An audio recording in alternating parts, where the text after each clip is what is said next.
안전하게 지키기 위한 그런 방어책으로 저런 지하 벙커들이 많이 팔리고 있다고 합니다.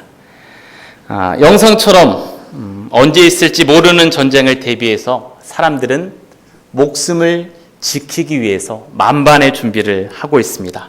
그러나 그것은 하나는 알고 둘은 모르는 행동일 것입니다. 이 세상에는 실제적인 전쟁보다도 더 무서운 것이 있는데 그것은 바로 영적인 전쟁입니다. 사람들은 육적인 목숨을 구하고 또 지키기에 최선을 다하고 많은 값어치를 지불하면서 그것을 내 목숨을 지키려고 하지만 영적인 생명에는 무관심하고 경시하고 있는 것이 바로 지금의 현실입니다. 그 전쟁보다 더 무섭고 중요한 전쟁이 바로 영적 전쟁입니다. 눈으로 보이는 전쟁은 우리가 얼마든지 대비하고 어느 정도 준비할 수가 있습니다. 하지만 영적인 전쟁은 육신의 눈으로는 볼 수가 없습니다. 오직 영적인 눈이 뜨여야만 볼 수 있는 전쟁이 영적 전쟁입니다. 그렇기 때문에 우리가 영적으로 깨어있는 삶을 살지 못한다면 우리는 영적 전쟁에서 늘 패배할 수밖에 없습니다.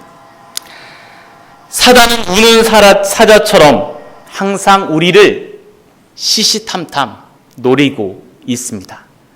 지지난주에 저희 청년부가 강화로 야영 캠프를 다녀왔는데 밖에서 자니까 잠이 잘 안 오더라고요. 그래서 좀 뒤척이다가 겨우 잠이 들었는데 새벽에도 일찍 잠이 깼습니다. 근데 밖에서 너무 시끄러운 겁니다. 매미 소리도 나고 여러 가지 소리가 자명종이 따로 없이 울리는데 그것보다도 더 오싹 떨게 했던 것은 그 텐트 한쪽 벽이 모기장이었는데 거기에 수많은 모기가 달라붙어서 윙 하고 내는 그 소리가 얼마나 그 잠을 깨게 하고 깨름칙하게 하는지 모릅니다. 제가 그 모기들에게 잘못한 것도 없고 밉보인 것도 없는데 저희 사람들을 또 저희 청년들을 마구 물려고 수시로 달려들어서 이제 많은 곤욕을 좀 치른 적이 있습니다. 이 같은 모습이 바로 사단의 모습이 아닌가 싶습니다.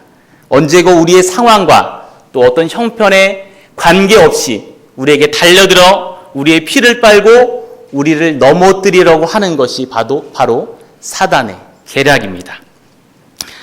오늘 에베소서 6장, 에베소서의 마지막 장이죠. 이 에베소서에 보내는 편지를 마무리하면서 땅 위의 성도들이 처해 있는 영적인 현실에 대해서 이 사도 바울은 그 에베소 교인들이 깨닫기를 원하는 마음으로 이 에베소의 편지를 마무리하고 있는 모습을 볼 수가 있습니다. 구원받은 그리스도인, 그 구원받은 그리스도인들이 실제로 어떤 사람인가 하는 것은 우리가 실전, 영적인 전투 가운데에서 우리가 어떻게 싸우는가를 보면 우리가 참으로 구원받은 그리스도인인가 아닌가를 알 수가 있습니다. 근데 이 영적 전투는 싸움의 승패를 결정짓는 싸움은 아닙니다. 그 승리는 이미 결정이 되어 있는 싸움입니다. 성도들이 그리스도 안에서 얻은 것들을 다 빼앗길지 몰라. 그 빼앗길지도 모르는 그러한 싸움은 아닙니다. 본투에서 크게 보면은 두 가지가 있죠. 어떤 그 타이틀을 따기 위한 챔피언전이 있고 또 하나는 내가 그 챔피언을 갖고 있는데 상대가 도전해서 그거를 방어하기 위한 방어전이 있습니다. 이 영적 전투는 어떤 것을 찾아서 그것을 쟁취하려는 챔피언전이 아니라 우리에게 주신 것들을 지키려는 방어전이 바로 영적인 전투입니다. 그것은 그 얻은 것이 얼마나 타건한 것인지를 그 싸움을 통해서 검증하는 싸움입니다. 그런 점에서 성도의 싸움은 은혜의 실천을 위한 싸움입니다. 우리가 소위 은혜 받았다는 말을 자주 합니다. 그죠? 그 은혜 받은 삶은 우리가 은혜 받았다고 그것이 게으른 삶이어서는 안 됩니다. 나 이제는 은혜 충분히 받았어라고 우리가 거기에 안주하면은 안 됩니다. 우리가 거기에 정체해서 서 있으면 안 되는 것입니다. 은혜는 우리가 취했던 영적인 무장을 나 은혜 충분히 받았어 하고 안주하며 우리가 입었던 영적인 무장을 내려놓는 것이 아니라 은혜를 받았다는 것은 오히려 영적인 중무장을 더하는 것이 우리가 은혜를 받았다는 것입니다. 은혜는 가장 우리를 적극적인 자세로 만들고 우리가 가장 긴장하며 지금 상황이 그렇죠. 북한과의 그 사이로 군인들은 그 최고의 준비 태세로 긴장하면서 준비하고 있습니다. 그게 바로 우리가 가져야 할 주님이 우리를 군사로 부르신 태도입니다. 디모데후서 2장 3절에 너는 그리스도 예수의 좋은 군사로 나와 함께 고난을 받으라 라고 우리를 그리스도의 군사로 부르고 계십니다. 병사로 부름받은 우리가 한눈을 팔면 마귀는 우리를 통해 악한 일을 꾀하려고 힘을 씁니다. 그래서 우리는 날마다 자신의 영적인 상태를 점검하면서 시험하면서 우리의 믿음을 확신하고 우리를 삼키려는 마귀를 대적해야만 합니다. 그래야만 하나님의 계획과 역사에 동참하게 되고 영적인 승리를 할 수가 있습니다. 그럼 오늘 구체적인 말씀들을 통해서 우리가 영적인 전쟁에서 승리하기 위해서는 어떻게 해야 할까요? 첫 번째는 우리는 영적 싸움의 현실과 또 대적 마귀의 관계를 알아야 합니다. 오늘 근 11절에서 마귀의 관계를 능히 대적하기 위하여라고 말씀하고 있습니다. 하나님의 자녀가 된 우리 성도들에겐 하나님의 자녀라는 놀라운 지혜와 많은 특권을 허락해 주셨습니다. 하지만 우리가 여기에만 안주하고 정체해 있다면 큰 위험 가운데 빠져들 수도 있습니다. 혹시 이런 생각을 한 번쯤은 해보신 적이 있을 겁니다. 왜 예수 그리스도를 믿고 영접하고 그리스도의 삶을 살아가고 있는데 왜 내 삶은 점점 더 꼬이는 거지? 왜 예수 그리스도를 믿고 따르는데 왜 나를 괴롭히는 이들은 많아지고 더 많은 유혹이 나 가운데 몰려오는 거지? 라는 생각을 해보셨을 겁니다. 우리가 하나님의 자녀로 신분이 변화된 것은 정말로 크나큰 축복이고 은혜입니다. 그러나 또 한면에서 볼 때 하나님의 일을 미워하고 대적하는 사탄의 맹렬한 공격 앞에 우리는 동시에 놓여진다는 겁니다. 우리가 예수님의 하나로 자녀로 변화되는 순간 하나님의 자녀가 됐고 큰 특권을 얻는 동시에 반대편은 동전의 양면인 반대편은 사단의 그 맹렬한 공격 앞에 우리가 동시에 놓여지게 된다는 것입니다. 그래서 윌리엄 거널이라는 사람은 이런 상황을 이렇게 표현을 했습니다. 구원받은 한 영혼을 두고 천국에서는 기쁨의 종소리가 울리지만 동시에 지옥에서는 비상벨이 요란하게 울린다라는 표현을 했습니다. 하나님의 자녀로 우리가 새 생명을 얻어 큰 영광의 자리로 옮겨가는 일이 사단의 입장에서는 비상벨을 울리고 지금 우리 군의 경계처럼 최고의 경계를 취해야 되는 그런 입장에 놓이게 된다는 것입니다. 성도로 산다고 해서 우리 가운데 항상 평안만이 지속되는 것은 아닙니다. 우리의 삶 속에는 언제나 말씀처럼 마귀의 관계가 있습니다. 실제로 마귀의 관계는 우리의 삶 속에 각종 어려움을 가져다주고 우리의 신앙의 뿌리를 흔들려고 늘 공격해 옵니다. 그렇게 우리는 마귀의 관계를 분명히 알아야 합니다. 지금도 우는 사자와 같이 누구를 삼킬까 두루 돌아다니고 있습니다. 마귀의 목적은 하나님 만드신 질서와 관계를 다 깨뜨려 버리는 것입니다. 그리고 성도를 넘어뜨리고 교회를 분열시키는 것이 그들의 목적입니다. 그렇게 우리는 마귀의 관계를 알아야 합니다. 그리고 그의 대적하기 위해서 적절한 조치가 우리 가운데 반드시 필요합니다. 오늘 10절에서 바울은 성도들에게 주 안에서와 회심의 능력으로 강건하여지는 것이 마귀의 관계를 대적하는 우리의 기본 자세임을 말씀합니다. 능력의 원초는 그리스도께 있습니다. 우리는 그리스도와 그 안에 힘의 능력으로 강건해져야 합니다. 왜냐하면 온갖 관계로 무장한 마귀를 이기는 힘이 우리 자신이 아닌 예수 그리스도로부터만 나오기 때문입니다. 그러므로 성도는 그리스도와 그의 힘으로 능력을 받아 마귀를 물리쳐야 합니다. 마귀와의 싸움은 혈과 육의 싸움이 아니라 정사와 어둠의 권세와 또 이 세상의 주관자들과 하늘에 있는 악한 영들과의 싸움이기 때문입니다. 그러나 큰 걱정은 하지 마십시오. 마귀의 세력들이 여전히 활동하고 우리에게 많은 영향력을 끼치려고 두루 다닌다 할지라도 그 힘은 제한되고 우리 하나님 안에서, 하나님의 능력 안에서 허락된 것이기 때문입니다. 그리고 이미 이 싸움은 예수 그리스도가 다 승리의 십자가 상에서 승리해 놓으신 싸움이기 때문에 그렇습니다. 그래서 우리는 예수 그리스도의 이름을 붙들고 그의 힘의 능력으로 승리할 수가 있는 것입니다. 영적 싸움의 현실을 우리가 그 가운데 놓여져 있음을 직시하시고 또 마귀의 관계를 대적하기 위해 그리스도의 능력으로 강건해지시기를 바랍니다. 두 번째로 우리가 영적으로 승리할 수 있는 비결은 하나님의 전신갑주를 취하는 것입니다. 오늘 13절에도 하나님의 전신갑주를 취하라고 말씀하고 있는데요.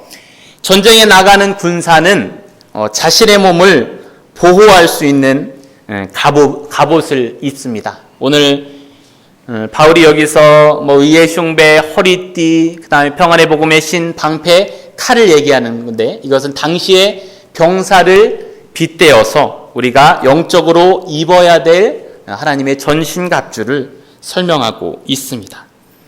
우리가 갑옷을 입지 않으면 아무리 용맹한 전사라도 적이 여러 가지 방법으로 공격해오는 모든 공격을 다 막아낼 수가 없습니다. 영적인 전쟁에 임하는 그리스도의 군사 또한 자신을 보호할 수 있는 옷을 입어야 하는데 그것이 바로 하나님의 전신갑주입니다. 바울은 오늘 13절에서 우리가 전신갑주를 입어야 하는 것을 그 이유를 두 가지로 설명하고 있습니다. 그 하나는 대적하기 위함이고 또 하나는 서기 위함입니다. 대적한다는 것은 성도들이 마귀와 대적해서 마주하고 있는 상황을 말씀하는 것이고 또 서기 위함은 우리가 결코 뒤로 물러설 수 없는 그런 상황에 그러한 자리에 임하여 있음을 우리 가운데 말씀하고 있는 것입니다. 그리스도인이 된 이후에도 또 우리에게 예상치 못한 어려움이 생긴다 할지라도 우리가 물러서지 않고 굳게 맞설 수 있는 것은 우리가 하나님의 전신갑주를 취하기 때문입니다. 오늘 14절에서 17절까지 전신갑주의 세부 항목을 말씀해 주고 있습니다. 먼저 진리의 허리띠를 띠라고 하고 있습니다. 자, 허리띠는 몸의 가장 중심에 차게 됩니다. 허리띠는 허리를 받쳐주면서 아랫배를 보호해주는 역할을 합니다. 아마 역도 선수들이 허리에 그 큰 벨트를 하고 나온 것을 본 적이 있으실 겁니다. 그리고 우리가 크고 무거운 짐을 질 때도 제일 많이 힘이 들어가는 부분이 허리입니다. 그래서 물건도 이렇게 띄어서 들면은 힘이 안 받아지 못하지만 이 허리에 가까이 붙여서 들면 거뜬히 들 수가 있는 것입니다. 그래서 이 진리의 허리띠를 말씀하는데 이것은 집중된 힘을 발휘하는 데 필수적인 장비입니다. 그래서 진리의 허리띠는 그래서 또 어떤 분들은 하나님의 성품이다 라고 말씀을 합니다.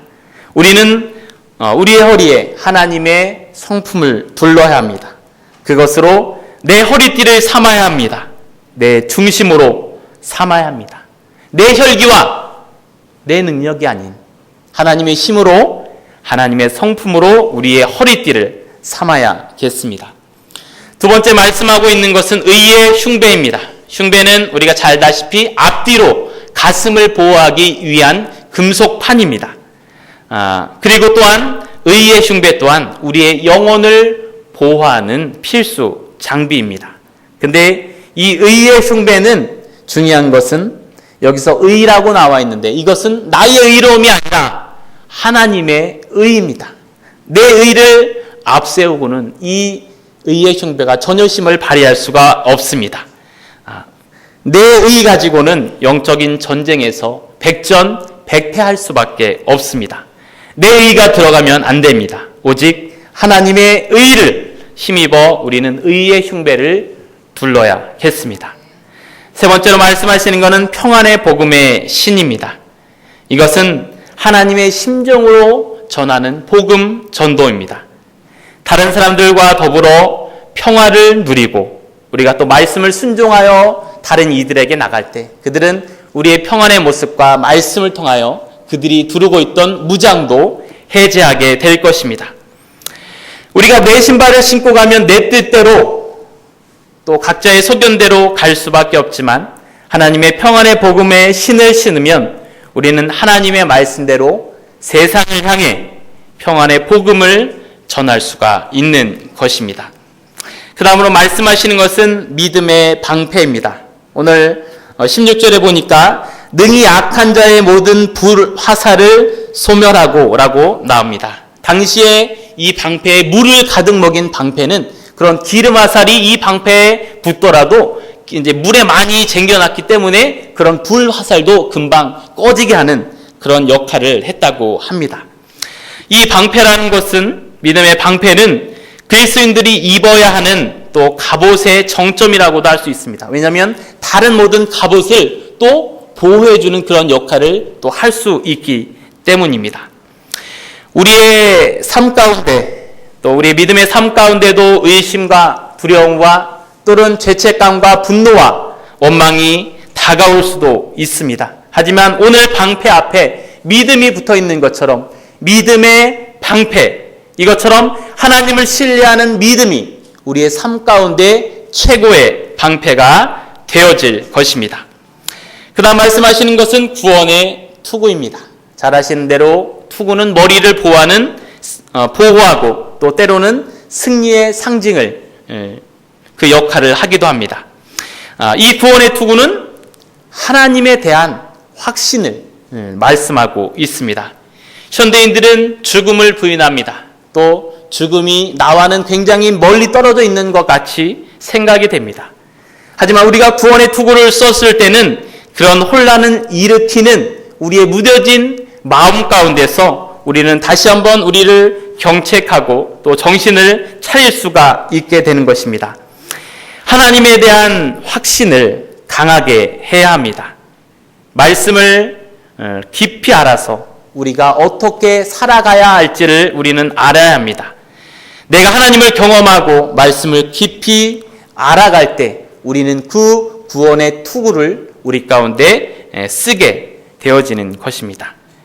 마지막으로 말씀하는 것은 성령의 검입니다. 검은 다른 것은 다 방어 무기였지만 잘 아시는 대로 검은 공격 무기입니다. 그리고 이것은 곧 하나님의 말씀입니다. 우리가 이 공격 무기가 없다면 사탄 앞에서 우리가 속수무책일 수밖에 없습니다. 우리가 이 땅의 것 또 육신의 것으로는 사단을 절대 이길 수 없습니다. 그러나 하나님의 말씀은 전능하고 강합니다. 하나님 말씀은 살았고 운동력이 있어 좌우의 날선 어떤 검보다도 예리하다라고 히브리서 4장은 말씀하고 있습니다. 성령의 검은 사탄을 이길 수가 있는 것입니다.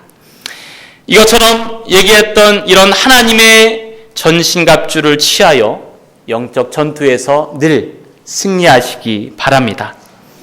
오늘 바울이 마지막으로 영적 전쟁에서 승리할 수 있는 마지막 카드는 우리가 잘 알고 있는 기도입니다. 기도는 전신갑주로 속해져 있는 모든 것들을 하나로 묶는 사슬과도 같습니다. 그래서 기도는 전신갑주 모두가 온전한 기능을 100%다 수행할 수 있도록 해주는 그러한 역할을 합니다. 기도는 영적인 전쟁의 기초 중에 기초입니다. 전신갑주를 취하는 것이 서기 위함인데, 근데 우리가 똑바로 서기 위해서는 우리는 반대로 무릎을 꿇어야 합니다. 우리가 영적 전투에 임하여 하나님의 전신갑주를 취한 채 굳건히 설 수 있는 가장 확실한 길은 하나님 앞에 무릎을 꿇는 것입니다. 바울은 오늘 말씀에서 기도할 때 모든 기도와 간구로 하며 또한 항상 성령 안에서 기도할 것을 당부하고 있습니다.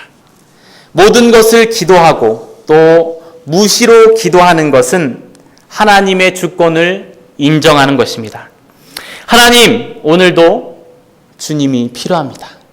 나는 할 수 없습니다. 주님이 함께 해주시고 도와주십시오. 이것은 하나님을 내 안으로 초청하는 겁니다. 하나님을 내 삶의 주인으로 왕으로 인정하는 것입니다. 내 힘으로 할 수 없다는 것을 하나님께 아뢰는 것입니다. 하지만 내 생각만 갖고 기도하면 안 됩니다. 오늘 바울의 말씀처럼 성령 안에서 기도해야 합니다. 이와 같이 성령도 우리의 연약함을 도우시나니 우리는 마땅히 기도할 바를 알지 못하나 오직 성령이 말할 수 없는 탄식으로 우리를 위하여 친히 간구하시느니라. 로마서 8장에서 말씀하고 있고요. 고린도전서 2장에서도 오직 하나님의 성령으로 이것을 우리에게 보이셨으니 성령은 모든 것, 곧 하나님의 깊은 것까지도 통달하시느니라 라고 말씀해주고 있습니다. 나만을 위한 내 기도를 멈추면 비로소 하나님의 기도가 시작이 됩니다. 성령께서 우리를 위해 탄식하며 친히 간구하시기 때문입니다.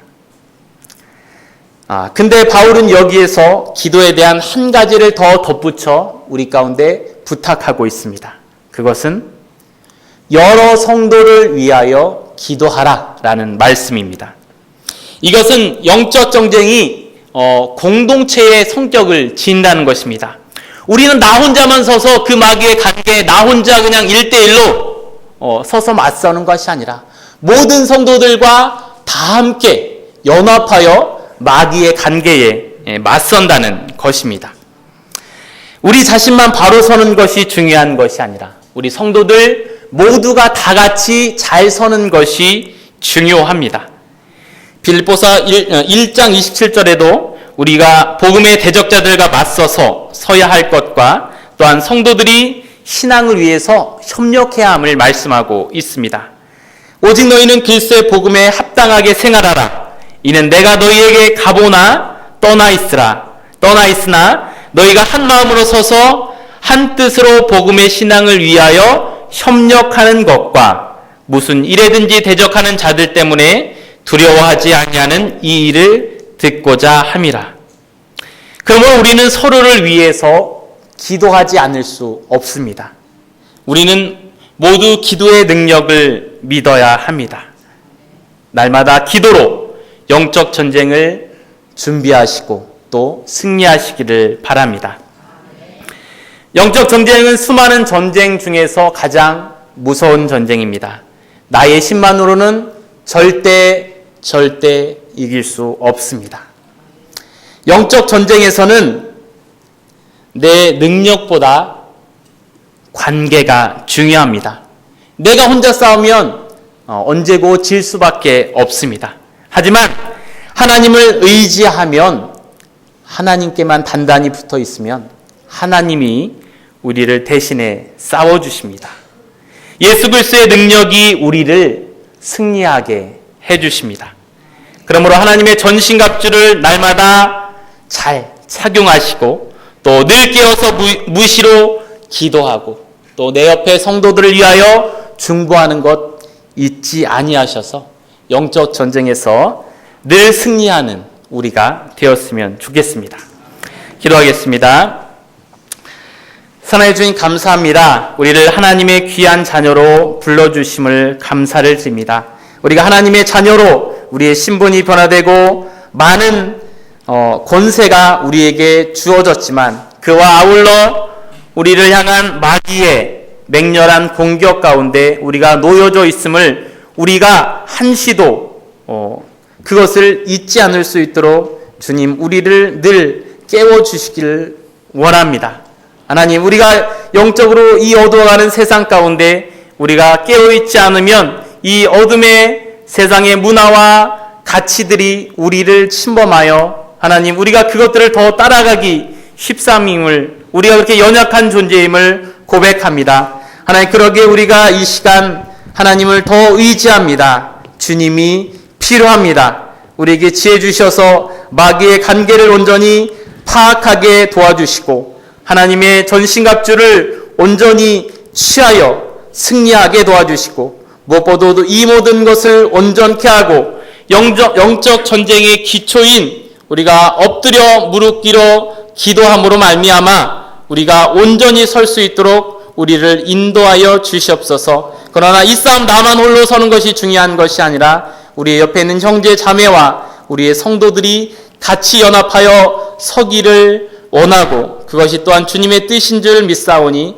우리가 늘 중보하며 같이 기도하며 힘을 합하여 영적 전쟁에 맞서서 주님 나라에 가는 그 순간까지 우리의 길을 잘 나아갈 수 있도록 힘주시옵소서. 감사하며 예수님의 이름으로 기도드립니다. 아멘.